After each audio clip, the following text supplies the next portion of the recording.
Hey, what's up, everybody? It's Saint Flossie.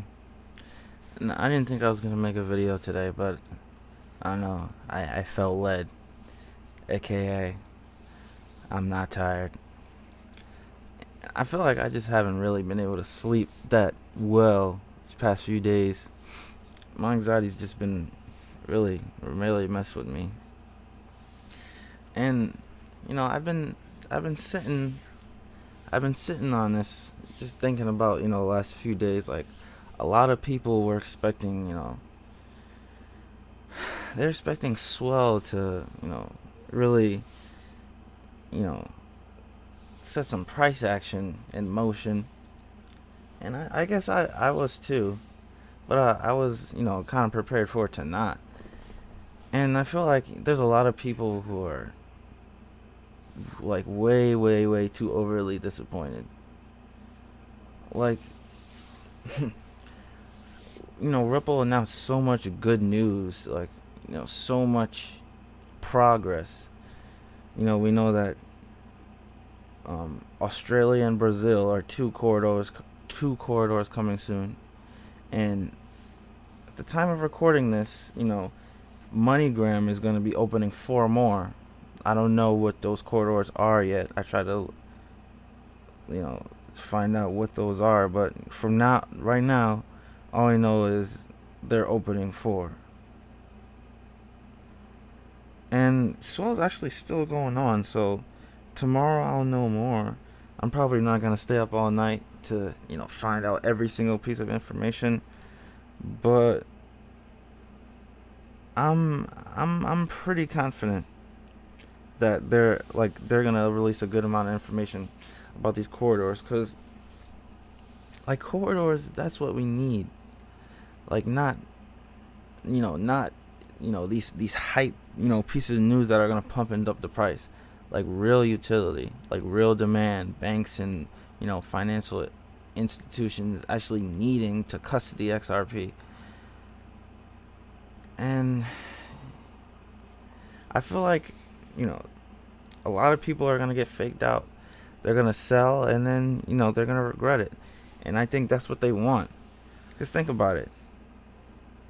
If say if you're at the top, right? You're making the decisions, and you're building basically a platform around, like, one of the best digital assets that was ever created. Like, you're not gonna want everybody to get in on that. So of course, like, you're gonna do everything you can to shake out all the people who are possibly just trying to make a quick buck. You know, crush their spirits a couple of times, and pretty soon, like, people are gonna be done.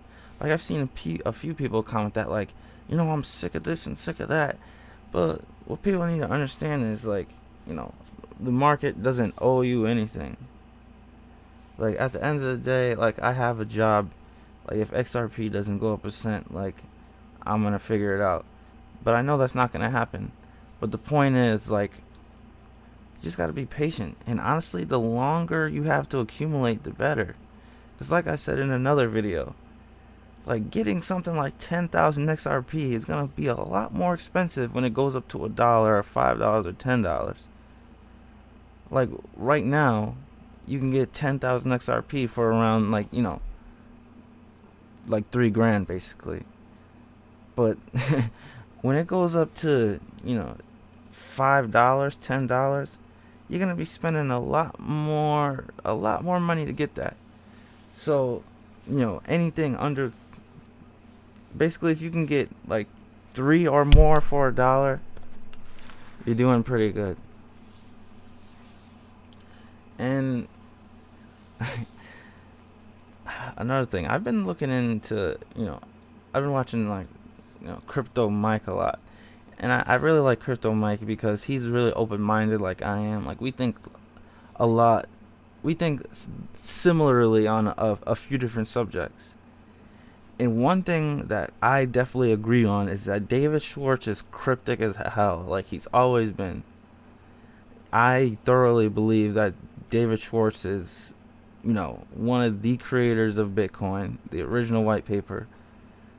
especially since he patented, whatever the word is, patent, you know, a white paper specifically talking about a piece of technology that sounded like Bitcoin in, the 80s, which tells me enough. Like, what does that say? So, I know for a fact that people in his position, like, people want to know, like, these elite people, they speak in code. Like, he's a cryptic person. Like, it's like he says things that, like, that are just not normal to say, that are it's obviously that he's speaking in code. um you know a lot of people in the crypto community, like, I feel like they don't understand, like, even, like, covering your left eye and your right eye, like, that's symbolism.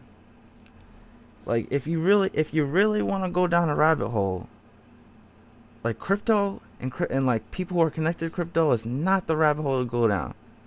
If you really want to go down the rabbit hole, if you really want to go down the rabbit hole, you gotta look into things like, mystery religions and esoteric knowledge, that, all this, like, occult shit, like, that shit is a lot bigger than you think. And, that type of stuff is what truly goes on in the background, and a lot of people don't talk about it because, it's a scary thing to think about, but it's reality.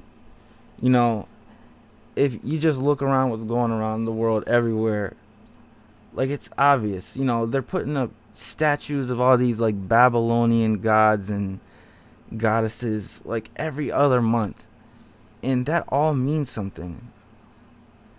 And so I every there's always, like, that group of people when I talk to about cryptocurrency. They always say, like, that's gonna lead to the mark of the beast. This and that. Will it one day? Probably. I believe so. I think we're probably about a good 5 or 10, 15 years from that, because that's, truly when globalization is at full throttle. The entire world is connected, like New World Order, one world government. We might be like 10, 15, 20 years from then. You never know. I mean, then again, you don't know how fast they might want to speed something like that up. And if you, like, look at all the agendas around the world, political agendas, like, globalization is a real thing.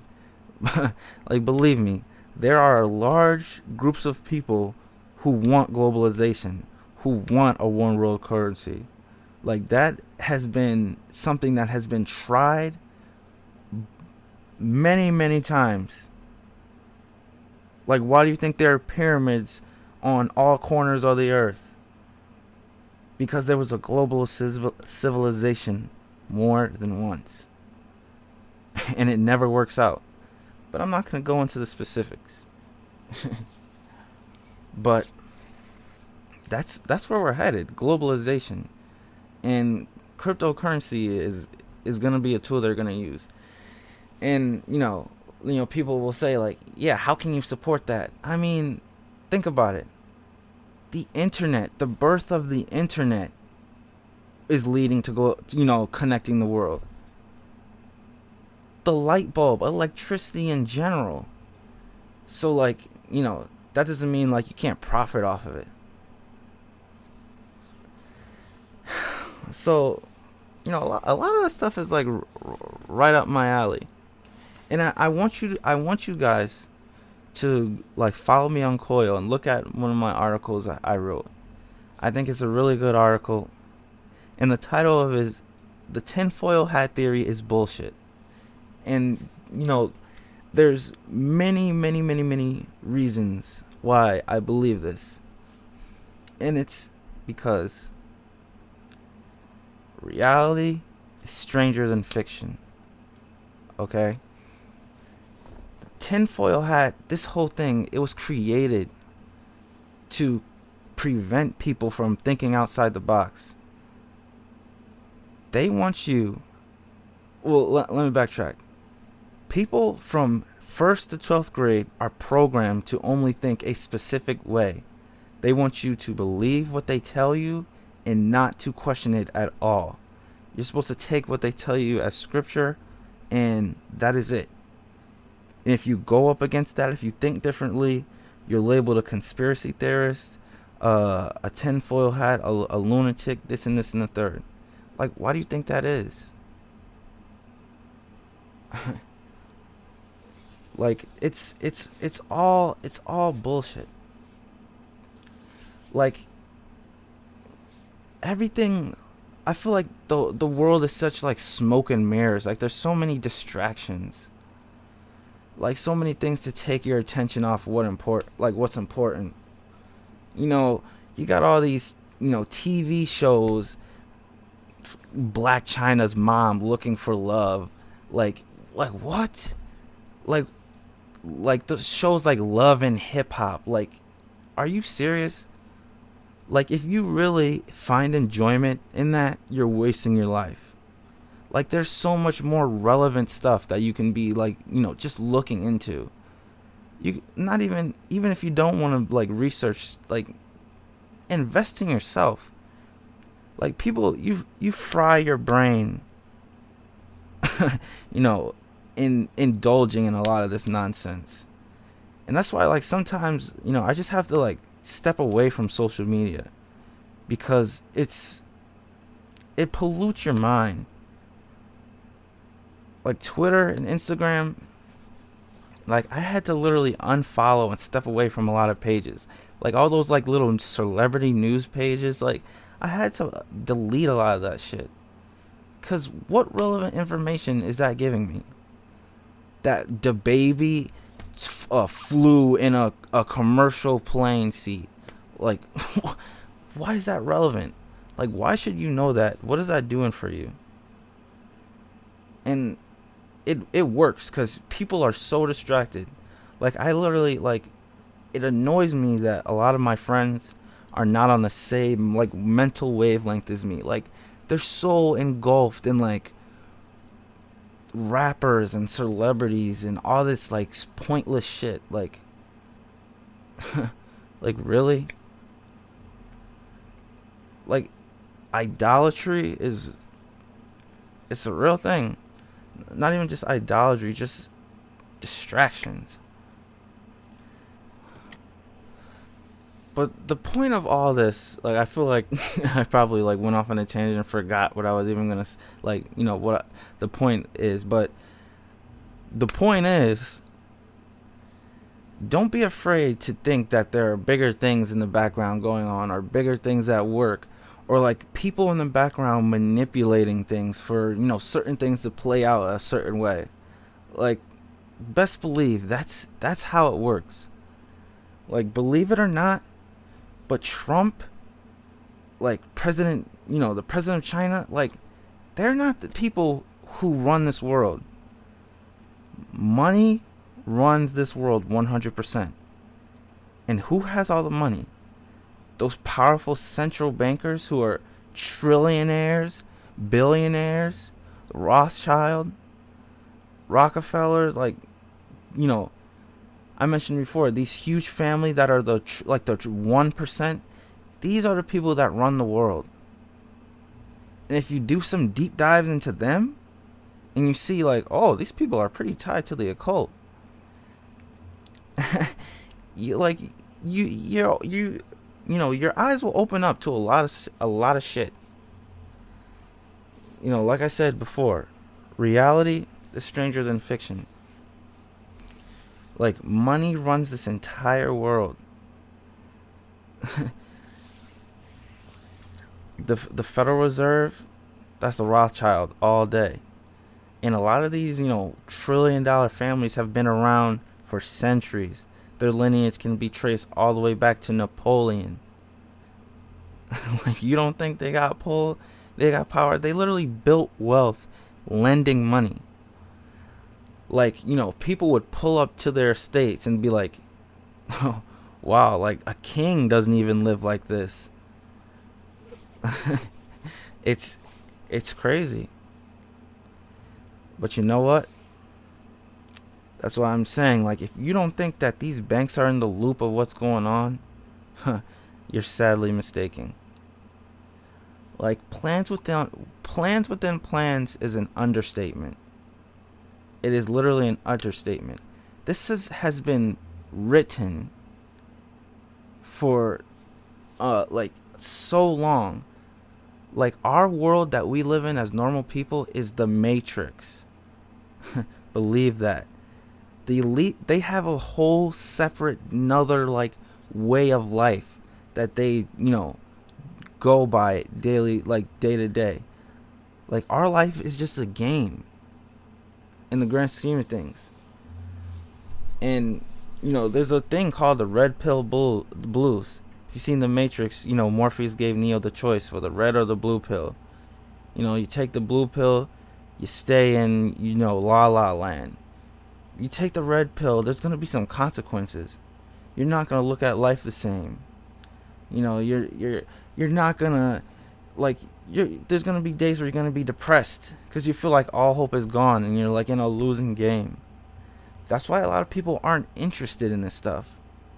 One of my wife's friends is heavy into politics. Like, she believes like, oh yeah, we all vote for our president and votes, we tally it all up, and democracy, yada yada yada. Like, if she believes in corruption, she probably believes in the most basic form of corruption there is. Like, she doesn't believe that secret societies run the world, the Skull and Bones, Rosicrucian. She doesn't think that that's real. They're just little clubs. So the point is, like, I would tell her like valuable information, like the McMartin preschool case. To make a long story short, I talked about it in my article. It's basically a case where thousands of children in the Los Angeles area, like a few years ago. Well, this is I think in the 90s or 80s. I don't know. I forgot, but they basically were coming out and say, "Hey, look, we're all being satanically, ritualistically abused," and they brought us in the basement. That's where it took place. They filled the basement up. The police went there. They couldn't find anything. So Ted Gunderson, the former head of the FBI, he took it upon himself, because it wasn't adding up, to bring archaeologists from a top university in the area. They found the tunnel. They found the basement. They found satanic paraphernalia and things that the kids were talking about. He went to the courts to say, like, look, we got to use this in court as evidence. What did they do? They swept it under the rug. And in his words, he said it was a major cover-up. And I brought that up to her. And she says, of course. Like, you can't use that in court. He had nothing to, like making excuses. Like, so if something interrupts someone's lifestyle, if it goes against their morals and beliefs, of course they're just going to sweep it under the rug as conspiracy, as nonsense. They're not going to believe that. So what do I believe? I believe that it was written for Ripple to be all or nothing, and I best believe they're going for all. So of course this is going to happen. Of course they're going to knock a few 100,000 people off the, basically, people with shaky hands, they're going to shake them out. Because so many people are probably got shaken out by this. They were probably expecting for the price of Swell to, shoot it up to $10-20. Like, honestly, I wouldn't be surprised if something like that were to happen like next month, because there's going to be so many thousands of people who gave up and sold because they set their heart on, Swell being the day that they, become rich. And, like I say, I'm a really strong believer in the Shane Ellis theory. And I believe it's going to be a really quick, like something that, you got to be in to catch. Because if you're not in it, I don't think you're going to be able to, really reap the benefits. I really believe it's going to be like a rubber band. But that's why, I'm saying I believe. I'm not saying this is fact, this is going to happen. It's just what I think. And I know there's a lot of people who think the same way I do. They believe the same way, but then again, there's a lot of people who are afraid to say it because people are gonna think like, oh yeah, you're a cool. But I mean, like, whatever. Like, you can't be afraid to say how you feel and say what you think. But hopefully I didn't scare some of you guys. I say that all to say I'm holding XRP because I know it was written that it's going to be, if not the top, one of the top tools that the elite are going to use to transfer wealth and get all these corporations and countries and people out of this massive debt that they created. Because best believe a liquidity crisis is coming, and XRP is that tool. But before I end it, I do want to talk about VeChain. VeChain, you got listed on Binance US. I did not see that coming. This is really good news. Americans gonna be able to basically give dollars to get VeChain. Like, you don't gotta go through all these hoops and hollers to get it. Like, this is great. I think that's gonna, create a lot more liquidity for VeChain. VeChain, it's my number 2 pick for a reason. Like, it was confirmed that that China France deal is real. Like, if XRP is number 1, VeChain is number 2.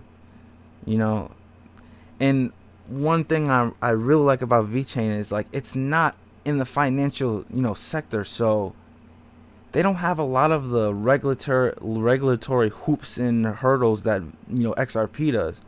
So it could VeChain could reach $1 a lot faster than you might expect. So I thoroughly believe 2020 for XRP and VeChain are going to be monumental. There are a lot of other coins that I want to get bigger positions into, like Chainlink. I know is going to be huge. Neo, I want to get a small position. What else? I don't know. That's pretty much it. Oh yeah, BNB, of course. I gotta get some Binance coin.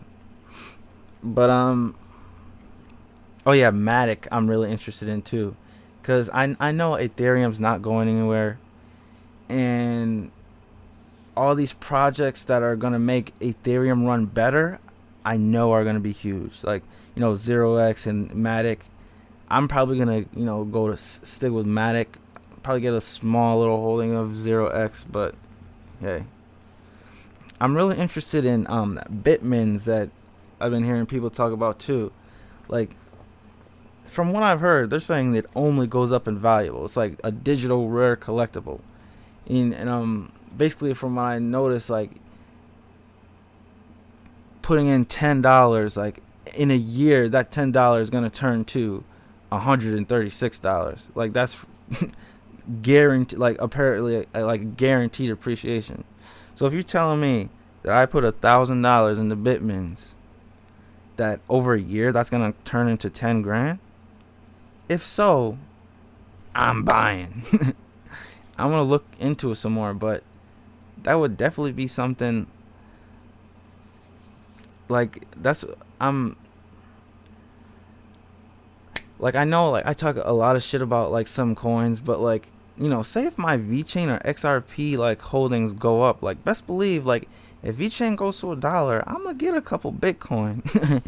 I'm gonna get, like, a couple of this and this and that. So, a diverse portfolio is the best portfolio to have, because you're the least exposed. Like, physical gold, I'm trying to get too. The only thing is, like, I want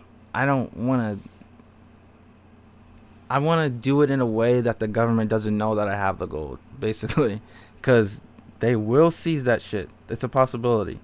They've done it before, and they will do it again. But yeah, I wouldn't mind having, like, a a good 5-10 ounces of gold. Like I'm saying, like a diverse portfolio, it's the best way to go. But I done talked you guys down to death for over 25 minutes. If you stayed in the whole time, you're a real one. You're a true flossinaire. But I'm gonna let you guys go, but I'm gonna need you guys to smash those likes and the subscribes, and just share this with someone who's an open-minded person who likes this type of stuff, going down the rabbit hole. And if you want me to go even further down the rabbit hole and really get into it, let me know, because I will. And like I said, shout out to Crypto Mike. I really like how he's not afraid to talk about like a lot of the controversial stuff that people would otherwise see as like heresy. But yep, I'll see you guys later.